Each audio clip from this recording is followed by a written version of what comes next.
Hello， 各位你好，歡迎又嚟到匯市閒情嘅時候啦。咁今日咧同大家講翻咧日元嗰方面嘅走勢嘅 ，OK。咁點解咧？因為咧有觀眾嘅 DM 翻我 ，OK 啊。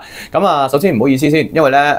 近日咧其實咧有啲片咧會出慢咗嘅，因為我自己身體有少少唔舒服啦，OK 嚇，所以有啲嘅即係事情所以耽誤咗嘅啫，OK 啊。好啦，但係咧喺呢段期間咧有啲觀眾嚟 DM 我 ，OK， 講過就話，咦Kevin 之前咧你都建議咧我哋咧買入日元嘅，咁但係近日咧日元咧相對美金好似比較疲軟啲喎 ，OK， 近呢2個禮拜 ，OK 啊，主要都係啲低位上面徘徊喎，對美金係徘徊於151至152呢一個嘅大碼之間走動喎 ，OK 嚇，明顯地啦 ，OK 就係呢個嘅即係今年嘅低位上面走動啦 ，OK， 咁究竟點解同埋會唔會上翻嚟㗎？咁樣都有啲擔心啊 ，OK 啊，好啦，解答翻呢啲觀眾嘅問題先。第一樣嘢咧，過去呢2個禮拜啦 ，OK， 個日元偏軟啦，最主要原因係因為咧，其中就係政治不穩嘅原因啦 ，OK 啊，因為咧其實現在大家就知啦，新任嘅首相高市早苗 ，OK 啊，已經成為正式首位嘅女首相㗎啦 ，OK 啊，好啦，但係大家唔好忘記喺之前嗰個幾禮拜咧，其實係有好多變化嘅 ，OK，雖然咧呢個嘅高市早苗咧就好順利咁成為呢個自民黨嘅即係總裁啦 ，OK，但係咧自民黨成為總裁之後咧，唔代表話佢係真係咧好似過去嘅歷史慣例 ，OK， 係即刻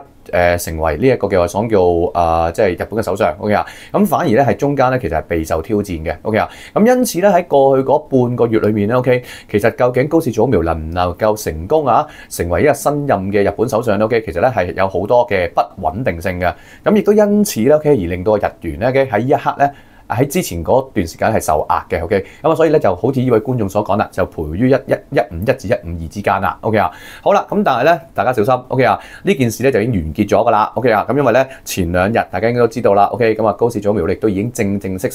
就成為呢一個嘅日本首位嘅女首相啦 ，OK 啊，好啦，政治情況穩定嘅情況底下 ，OK 啊，日元係咪應該上翻嚟咧 ？OK， 嗱，我可以話翻俾大家聽 ，OK 啊，其實係嘅方向我都相信啦，而家嘅日元咧，同大家錄影緊嘅時間咧就係1蚊美金對152.9嘅日元嘅。如果你問我嘅話，呢個位置絕對值得吸納。咁點解咁講咧？而個轉捩點好可能係會喺下個禮拜4添，OK 啊？因為下個禮拜4咧，其實咧就係咧超級議息日啊，OK 啊？同一日裏面 ，OK 啊，3個主要嘅地方，美國、歐洲、日本嘅央行咧 ，OK。都係會進行議息會議嘅 ，OK 啊？但係歐洲我係暫時唔講住啦 ，OK 啊？但係咧調翻轉啦。但係日本同埋美國咧 ，OK， 喺下個禮拜4咧，嗰個議息會議嘅結果咧，就相對地咧係會好唔同㗎啦 ，OK 啊？嗱，咁點解會咁講咧？先講美國方面啦。美國方面 OK， 因為咧踏入停擺已經係進入第3週㗎啦 OK。而如果大家記得嘅話咧，上個禮拜其實鮑威爾咧喺公開場合上面咧嗰陣時已經講㗎啦，就係話因為停擺咧已經超過2個禮拜啦 OK 啊？可能係真係需要咧 OK 一啲額外措施咧 OK 去保障避免經濟衰退嘅 OK 啊？所以咧，當其時咧，鮑威爾已經暗示，因為停擺呢樣嘢咧 ，OK， 而令到咧佢覺得係真係有機會10月係會減息嘅，再次 OK 啊。好啦，但係當佢講呢番説話之後，再隔多個禮拜，停擺依然存在 OK 啊。所以喺咁嘅背景底下咧，大家都預期咗㗎啦 OK 啊。今個月底即係下個禮拜啦 OK， 美國嘅議息會議當中咧 OK。聯儲局好大機會咧係會連續第2個月再降多0.25厘嘅 ，OK 啊？嗱，呢個就係下個禮拜啦，美國聯儲局好大機會會出現嘅結果啦 ，OK 啊？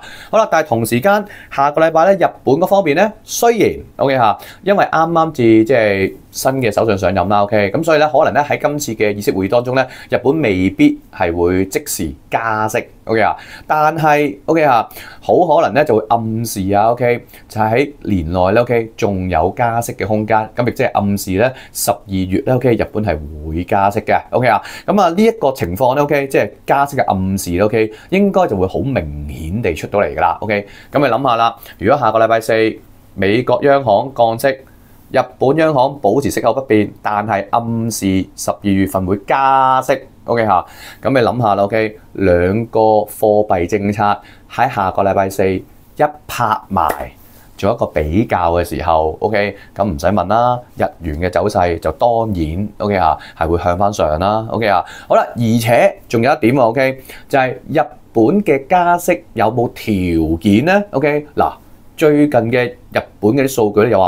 話俾我哋聽 ，OK， 日本似乎的確係有咁嘅條件同埋背景去加息喎，因為啱啱日本咧最新公布嘅第二季嘅 GDP， 即係第二季日本國民生產總值啦 ，OK 啊，按季度咧係增長2.2%嘅 ，OK， 咁啊明顯地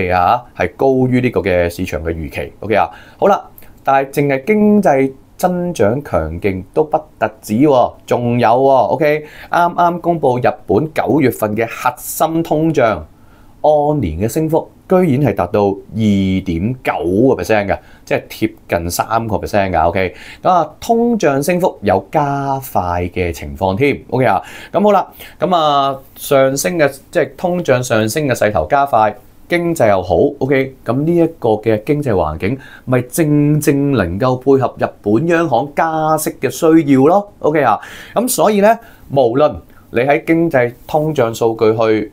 估計，又或者 OK 啊，你從央行嘅發言去估計嘅話咧 ，OK， 咁啊日本嘅加息前景咧係非常明確嘅 ，OK 啊，咁而但係調翻轉一樣嘢，下年 OK 啊，我之前都講過啦，聯儲局換屆嘅時候。新任嘅主席將會係特朗普嘅人，即係話下屆嘅聯儲局會係特朗普控制，所以下屆嘅聯儲局可能比今年嘅聯儲局